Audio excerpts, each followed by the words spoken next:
2024 ఎన్నికల ఘోర పరాజయం తర్వాత మాజీ మంత్రి రోజా గారు వ్యక్తిగత పర్యటన నిమిత్తం ఫారెన్ టూర్ వెళ్ళడం జరిగింది.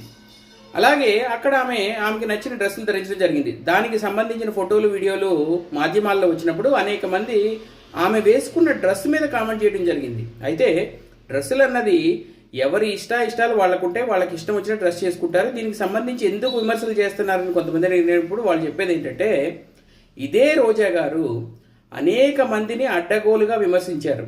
అది కూడా సంబంధం లేని విమర్శలు. ఆమె ఒక శాఖ మంత్రిగా చేస్తా ఓవర్ ద బోర్డు అందరినీ విమర్శించడం జరిగింది. అలాగే అఖిల ప్రియ గారు చుడీదార్ వేసుకుంటే అది కూడా తప్పు పట్టి చీర కట్టుకోలేదని క్రిటిసైజ్ చేయడం జరిగింది.